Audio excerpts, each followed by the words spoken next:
When I was first assigned to translate the humans, I pitied them. That is not an emotion my kind feels often. We are the Ilyat, and our memories do not sit inside us as fixed lines. They hang in chemical veils through the chambers of our bodies and are stirred by scent, pressure, and chorus. Shame can be breathed, grief can be tasted. Loyalty can harden in the blood and remain there for generations. Our conquerors knew this before they broke us. They salted our spawning seas with compounds that made panic hereditary. They burned our archive reefs and forced our choirs to sing tribute frequencies instead of history. By the time I hatched, fear was already one of the native odors of my people. I served in the registry of peripheral admissions aboard Keth Array, a station grown inside the calcified nerve column of some dead giant from a forgotten age. There I translated petition, census, transit claims, tribute tallies, population permissions, and censure decrees for species too young or too weak to be trusted with direct speech before the elder powers. The dominant power in our region was the Thune Concordance, though power is a small word for them. They were not empire builders in the mammalian way humans later described. The Thune were distributed intelligences, braided through masses of pale, articulated bodies that nested by the hundreds in conductive resin hives. A hive was not a government office or a family. It was a decision organ. To stand before one was to stand before a being assembled for judgment. Their thoughts moved through light pulses under translucent flesh, and they valued continuity of dominance the way living tissue values blood pressure. To them, conquest was not cruelty, it was homeostasis. Around them clustered other elder polities, different in form but similar in appetite. The Atrax mandates culled entire moon population when tribute dipped. The Veskir clipped the industrial genomes of subject species, so certain kinds of cognition never bred true. The silent machine shrines of the ossuary chains accepted children of conquered peoples as custodial pledges and returned only ash-rich ceramics. Such things were not scandal, they were precedent. Then the humans arrived from the far outer dark. Their delegation was small, their ships were plain. Their petition maps showed a ragged scatter of outer-edge systems, sparse enough that some Thune clerks did not bother to resolve the stars properly before issuing territorial caps. The official ruling was swift. Humanity would be recognized as a bounded emergent civilization and confined to a limited section of outer territories deemed suitable for developmental management. Existing settlements beyond the allocation would be reviewed, consolidated, transferred, or abandoned at elder discretion. This was ordinary. It had been done to us. To dozens of species I had indexed. First contact in the old galaxy meant being measured for a cage. The humans listened. That was what struck me first.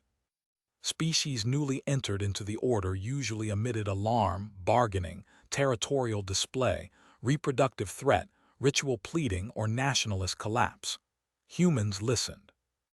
They asked for clarification on corridor law, convoy weights, emergency response jurisdiction, anti-piracy patrol ranges, salvage rights, communications delay authorities, survey licensing, interdiction thresholds. Not one of the questions mattered emotionally. All of them mattered structurally. Their lead envoy was a woman with skin, the color of polished bark and eyes that did not still. I had to render her sounds into resonance patterns for the Thune, and then back again. When the Concordance hive informed her that several already inhabited human stations would fall outside their recognized limit and must submit for review, her pulse accelerated. I could hear it through the floor transducers. But her voice remained level. "We acknowledge receipt of the ruling," she said. "We request the complete legal basis, archival precedents, and enforcement logistics." The nearest Thune node rippled with pale amusement. "Compliance noted. I remember exuding a brief note of pity then, a bitter metal scent. They were so late, so far from everything. They did not yet understand that no archive had ever saved anyone.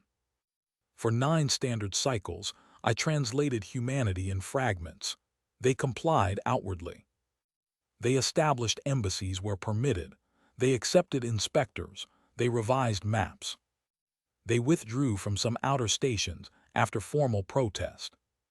They paid assessed transit duties, though always after requesting improbable amounts of documentation.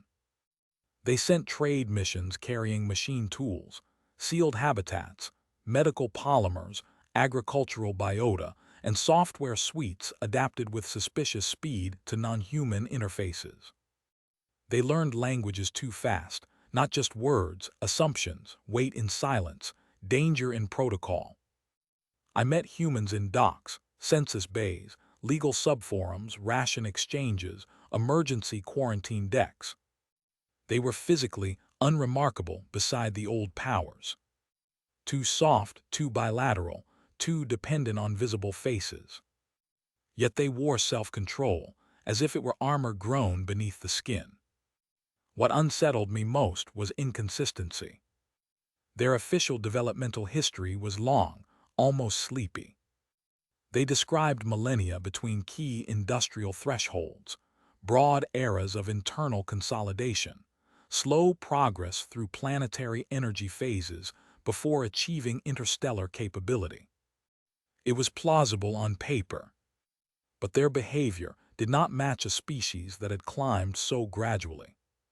They adapted under pressure with the speed of panic-made genius.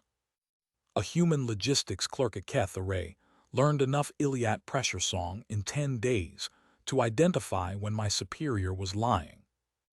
A human engineer visiting a custom spindle asked me, very casually, how often Thun hives lost coherence after electromagnetic shear, and whether resin-grown power trunks could be tricked into self-isolating sections during cascade damage. He smiled when I recoiled. Academic interest, he said.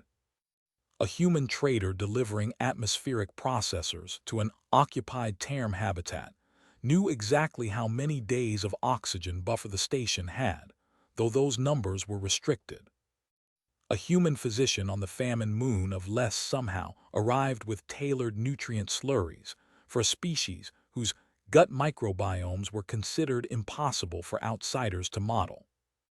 They were always asking about repair times, relay lag, reserve stocks, command hierarchies, which fleets answered whose distress calls, how tribute moved, how often enforcers rotated, which species manufactured which components, where shortages rippled first.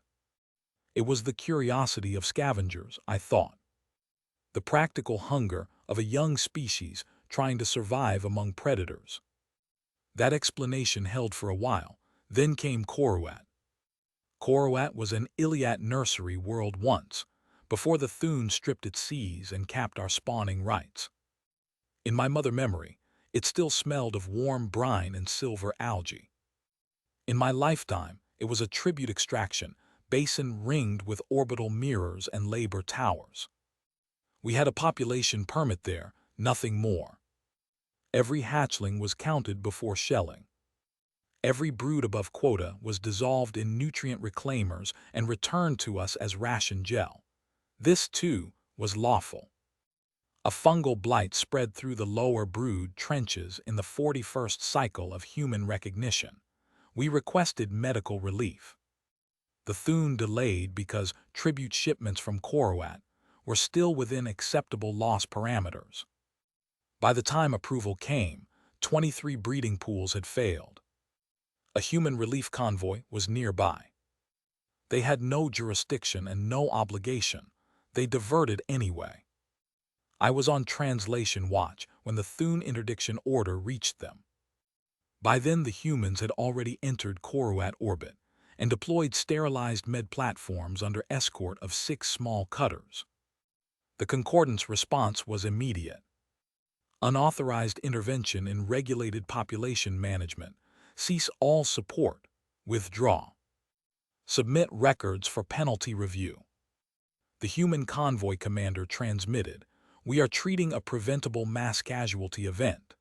The Thun node replied, "Correct."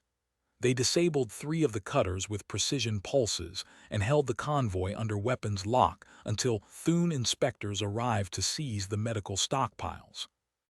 The inspectors jettisoned half of them, rather than permit unlicensed aid, to create what they called demographic instability. I watched the human commander's face on relay. She did not shout. She looked as if some invisible hand had closed around her spine and was turning it slowly. The humans paid the fine. Officially, they accepted censure. Unofficially, I started to smell something I had no old word for. Not fear, not yet. A pressure. A sealed chamber heating from within. After Koruat, humans began appearing more often among the wounded peoples. They sponsored legal appeals no one ever won. They escorted freight to famine belts. They hired species blacklisted from elder ports. They funded data sanctuaries and then denied it when questioned. They learned the names of the dead. Most species in our condition stopped keeping names after enough generations of culling. Names become liabilities. Humans kept lists. I should have been grateful. Instead, I became uneasy. Hope is dangerous to the Ilyat. Our conquerors trained us to associate it with punishment. If one of us rose too brightly, others would bleed for it. Ambition spread by scent, so did reprisal.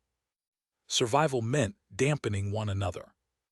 Human behavior violated this logic. They helped without asking whether retaliation would be worth the cost. Or rather, they seemed to ask that question and proceed anyway, while never appearing reckless. That was the disturbing part. Their risks looked calculated. The second blow fell on humanity directly. A human-settled system called Anchor's Lantern sat in the interior fringe, nowhere near their outer-edge home concentration. It had been formally leased under concordance law, developed at great cost, and designated a mixed civilian-industrial habitat cluster. When a Thun-aligned brood cartel discovered dense isotope seams in the system's ice giants, the lease was reviewed. The review lasted 11 days. Then the system was reassigned in full. Human residents were given 30 standard days to evacuate fixed habitats not already seized for asset transition. Many did not finish. The cartel's security organisms entered stations before deadlines expired, vented districts under ownership clarification, and impounded evacuation tugs as disputed equipment. Thousands died in hard vacuum or pressure collapse, while the legal record still listed the transfer as orderly.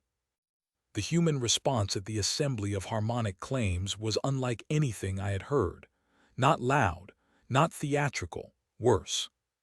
Their delegate recited the names of the dead in 3 languages and 1 Thun legal code. Then he listed every violated statute, every falsified safety attestation, every channel request ignored while civilians suffocated. He did not ask for compensation. He demanded criminal prosecution of the officials involved and the reversal of species containment law across the concordance frontier. The chamber reacted as if a larval thing had announced ownership of the stars. I remember the shame flush moving through my own body. Not because he was wrong, because he spoke as if truth still had force. That kind of naked moral address had become obscene under the elder order. It implied there might be judgment higher than power. The penalties came quickly. Human industrial permits were suspended in several interior sectors. Their access to restricted relays narrowed. Their humanitarian operations were subjected to armed inspection. 2 of their academic enclaves were shuttered and their personnel dispersed. A convoy carrying reconstruction modules for a species under ATRAC's censure vanished between monitored lanes, and everyone understood why even though no elder power claimed the act. Still, the humans did not strike back. That more than anything convinced the elder species they had measured humanity correctly. To us who watched from below, their restraint began to look less like helplessness and more like a held blade. I was sent as translator observer to the hearings on the Neri pacification 3 cycles later. The Neri were a photosensitive lattice species from a cloud-rich cluster near Old Thun shipping roads. They had attempted unauthorized self-defense after a population seizure. For this, the concordance imposed collective correction. Orbital shades cut their primary light intake. Harvest swarms scraped their living towers. Entire family structures dimmed and collapsed while transmitting surrender harmonics. A human delegation was present by special petition. They requested a halt to exterminatory measures and offered food, reconstruction support, and third-party monitoring. The Thun refused. The ATRAX observers approved the refusal. Correction continued. I translated while Neri children, if that word can be used for juvenile light clusters, blinked out on the feed one district at a time. The human representative beside me went very still. Humans often move, adjust, leak restless energy through tiny motions. He became motionless enough to resemble prey moments before pounce. Quietly he asked me, "How often does this happen?" I let out a dry bitter scent. Often enough that most species no longer witness it if they can avoid it. He turned his head toward me. "And you live like this?" It was not accusation, it was horror. I answered with the only truthful thing. "We continue." His jaw tightened. "For now," he said, "for now." I carried those 2 words inside me for months, irritating my memory veils like trapped grit. Then humanity changed its voice. The old order had expected petitions, bribery, defensive alliances, perhaps an isolated insurgency. Instead, the humans began a campaign of open testimony. They gathered records from subject peoples, smuggled archives, forensic analyses, mortality ledgers, sterilization directives, forced relocation maps, culled bloodlines, broken treaties, erased species, famine manipulations, labor extraction quotas calibrated just below extinction. They released them through every legal and semi-legal channel they could reach. They named the system what it was: not order, not stewardship, predation made procedural. At the grand confluence, they proposed new interstellar law.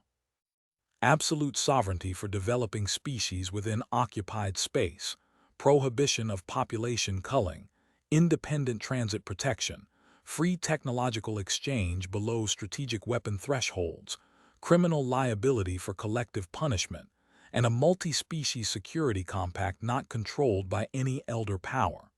The chamber erupted. Not in shouting, in something colder. The elder representatives went still in their different ways, each according to species, and that unanimity was more frightening than rage. Among my own delegation, panic scent flooded so thick I nearly choked. We knew what followed defiance. History had taught us across our glands and eggs and songs. I wanted to seize the human delegates and force them silent, drag them back to whatever distant dark had produced them. They had power enough to speak, perhaps, but not enough to survive saying these things aloud before the old monsters. I believed that then, truly. The punishment fell on the world called Hestia Verge. It was an intergalactic human habitat sphere, densely populated, formally registered, diplomatically guaranteed under assembly witness after previous disputes, mostly civilian. Research arrays, agricultural belts, schools, dockyards, refugee wards, a memorial district for those lost at Anchor's Lantern. The Thun accused Hestia Verge of hosting illicit arms prototyping and unlawful species agitation. No evidence was presented beyond sealed concordance authority. A punitive fleet translated into the system. Human local defense transmitted compliance and requested inspection under witness. The fleet did not answer. They deployed sterilization spores into the upper atmosphere of the main inhabited worldlet and followed with orbital thermal lances when evacuation traffic launched. They burned the habitats in sequence methodically, while broadcasting legal citations about corrective example. Traffic control channels filled with children's voices, medical tags, docking requests, prayers in human tongues and others I did not know. Then static. By the time outer monitors confirmed the scale, more than 40 million were dead. I was on HFY when the first uncompromised images arrived. Whole seas boiling under weapon glare. Cities peeling into incandescent gas. Refugee stations split open around docking arms that still displayed assembly guarantee sigils. No species in the station made sound for several breaths. Then all at once the air changed. The corridor filled with fierce scents, morning clicks, electric distress patterns, collapsed posture, self-striking, silent convulsions. We all understood the message. The lesson was not for humans alone. It was for every caged people who had listened when humanity spoke, and for one dangerous instant remembered the shape of dignity. I thought then, this is the end of them. Not because they were weak. Because no one could survive being made example of by the galaxy's oldest predators. The proper response, the one history demanded, was submission or extinction. Humanity gave neither. It gave silence, not immediate vengeance, not speeches, not denunciations, silence. Within days, their traders stopped calling at Keth. Their embassy requested no further hearing. Their data couriers ceased transit.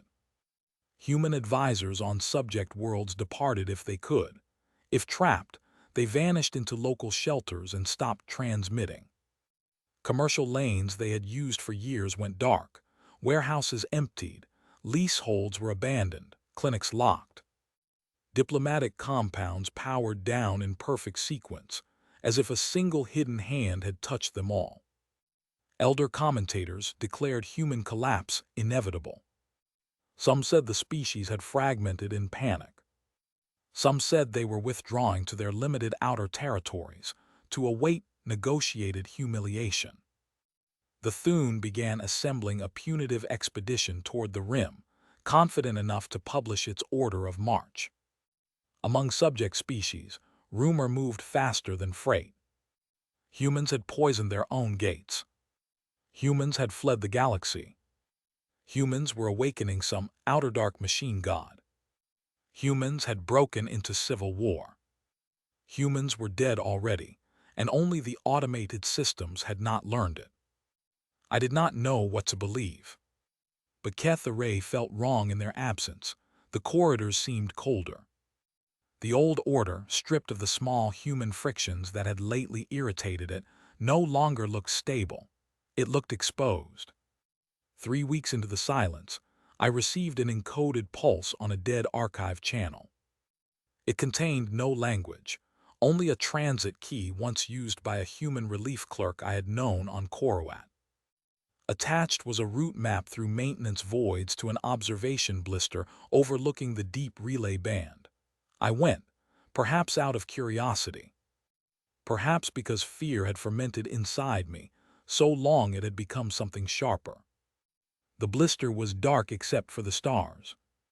A single human stood there in station shadow, the envoy with the bark-dark skin from first contact. Older now, more lined. She did not turn when I entered. "You came," she said. "You signaled in violation of station law." Yes. Below us the relay band hung empty, a chain of faint navigational lights curving through blackness. I exuded a brittle scent of anger. If this is to recruit us into some futile gesture, spare me. Hestia Verge is ash. The punitive fleet is already moving. It is over. Only then did she look at me. "No," she said. "It is beginning." I remember a cold compression in my internal sacs. "You cannot defeat them.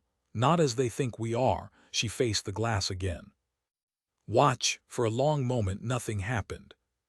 Then the outer dark lit. not with weapons fire, with traffic. At first I mistook it for sensor failure. The dead relay band blossomed with signatures, thousands upon thousands, emerging from directions no registered corridors served. Drive plumes in layered spectra. Cargo masses impossible by declared human tonnage. Factory barges, escort formations, fuel trains, shield tenders, hospital arcs, troop carriers, mobile foundries. Hulls larger than many stations, all moving inward from the rim in synchronized streams. More appeared behind them. And behind those, more still. The envoy spoke quietly, while my translation implants struggled to classify what I was seeing. "We built where no one was looking," she said. "Beyond the limits they imposed. Beyond the maps they checked. In dust belts they considered worthless, around brown dwarfs, under ice crusts, inside cometary swarms, in systems too dim for prestige and too far for routine oversight. We hid our rate of growth, we hid our research, we hid our shipyards. We hid everything we could hide. My body gave off a panic scent I could not suppress. How long? Since before first contact, partly, in earnest. Since the day they capped our space and assumed we'd shown them all we had. The glass filled with ordered light, not a fleet, an ecosystem of war. The punitive force to our frontier, she said, won't find what it expects. It did not.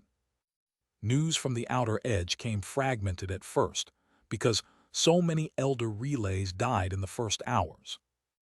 Later we pieced it together from surviving logs and captured tactical records.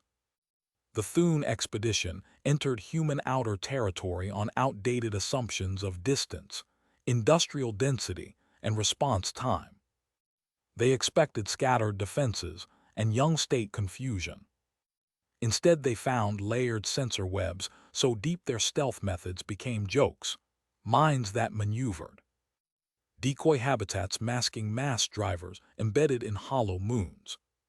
Fleets that translated along Vector's elder doctrine, considered impossible for ships of their size. Human command systems redistributed targeting and damage control faster than Thune Hive consensus could stabilize under fire. Supply depots, the concordance meant to destroy, had already moved. Fuel they meant to deny did not matter because human propulsion had changed while no one watched. The first Thune line died without understanding what had hit it. The second managed to transmit alarm. Human capabilities exceed declared parameters by civilizational margin. Then those channels went dark too. Once the myth cracked, collapse accelerated. Humanity struck not wildly, but with the patience of people who had measured every beam in the enemy house before setting the charges. Relay trunks severed. Resin hives overloaded through frequencies learned over decades of smiling diplomatic exchange. Brood cartels lost shipyards to sabotage, timed with kinetic strikes. Atrax cull fleets found their sterilization barges disabled by software corruption, seeded years earlier through licensed maintenance systems. Transit law itself turned against the old powers, as humans exploited every bureaucratic chokepoint they had once endured. And everywhere subject species rose, not all at once. Fear does not evaporate cleanly. But when elder garrisons could no longer promise inevitable reprisal, old hatreds found muscle. On Koruat, my people flooded labor towers with conductive brine and shorted orbital mirror controls, giving brood trenches their first natural dark in generations. On Nary remnants, hidden photosynthetic vaults opened and sent sabotage pulses through shade arrays. Term dockworkers vented cartel barracks. Species I had thought broken beyond recovery seized depots, captured local enforcers, opened prison holds, restored archive caches, cut tribute routes. Ilyat resistance did not look human. We do not charge while shouting, we spread. We signal through chemistry and current. We turned entire aquifer systems into communication webs, moved fighters through filtration tunnels, drowned occupiers in the infrastructure they had never truly learned to perceive. For the first time in my life, the scent of my people changed. Fear remained, but another note rose through it, one I knew only from ancestral fragments: open water after storm. I left the registry and joined the reclamation chorus on Koruat. My task was translation again, but not for masters, for allies.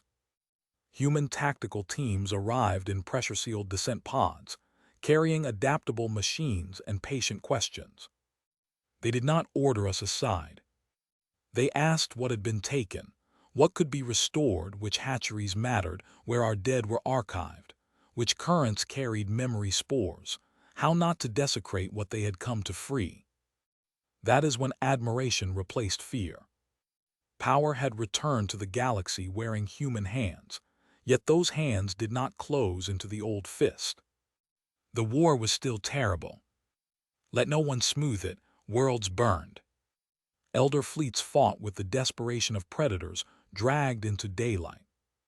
Some subject peoples took vengeance too far, and humans sometimes stopped them by force.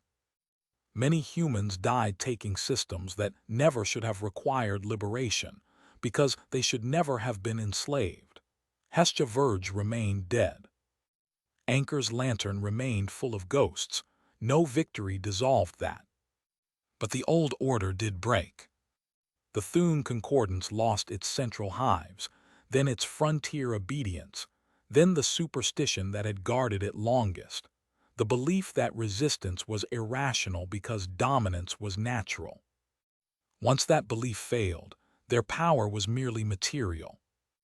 Material power can be dismantled. In the settlement that followed, humanity did something no elder species had ever done after achieving strategic supremacy. It limited itself. The surviving elder polities were disarmed, partitioned where necessary, monitored, and contained under a new interstellar framework, enforced by a coalition broad enough that no single species could strangle it. Population culling was outlawed as a crime beyond sovereignty. Territorial caps imposed on developing civilizations were abolished. Archive destruction became a prosecutable atrocity. Shared patrols replaced tribute fleets. Technology flowed outward under mutual safeguards instead of downward under monopoly. There were arguments, failures, renewed violence in places. Freedom is not a clean machine. But no one was permitted to hold the stars hostage by inherited terror anymore. Years later, I returned to Keth Array, no longer as a registry subordinate, but as part of the Commission on Historical Recovery. The dead nerve column station had been gutted, its censure halls turned into testimony chambers. Where once I translated compliance, I now translated evidence. The names of the culled were spoken. The legal phrases that hid murder were unpacked line by line until every species could hear what had been done in the language of fact, not only sorrow. On the day we installed the memorial for Hestia Verge, I met the first envoy again. Together we stood before a window looking out toward the inner lanes, now busy with ships of 100 kinds. Human, Ilyat, nary term, species once barred from one another by design, trade lights, pilgrim lights, reconstruction convoys, patrols under shared flags. Far off, a cluster of children in vacuum training jets traced bright loops around a tug and did not know enough to be afraid. I was wrong about you, I told her. She gave a small human exhale. A lot of people were. I thought you were too small, too late. Too far away to matter. She looked toward the distant traffic, where the routes from the galactic center met the roads out to the neglected rim. Far away can be useful, she said. In my body, memory stirred. Koruat's dead. The boiling sky over Hestia Verge. The smell of fear baked into my species for generations. And beneath all that, something new and clean, not innocence. We had all lost too much for that, possibility. I had lived long enough to see the impossible thing. Not simply that the elder powers could be beaten, but that the shape of history they had imposed was not the shape of reality. They had taught us to mistake endurance for destiny. Humanity, arriving from the cold outer dark where no one important thought to look, refused that lesson. It listened, measured, endured, concealed, built, mourned, and when the time came, struck with a precision so vast it reopened the future for everyone. There are still ruins where children ask what happened and adults struggle to answer. There are still species who wake screaming from old punishments. There are still human cemeteries under black glass. None of that can be repaired by law or fleet. But the fear is no longer sacred. And sometimes, when the station lights dim to night's cycle, and the traffic lanes burn across the void like living veins, I breathe in the air of a free port crowded with strangers who are no longer subjects, and I think of the first humans I translated, standing calm before the cage while quietly measuring its hinges.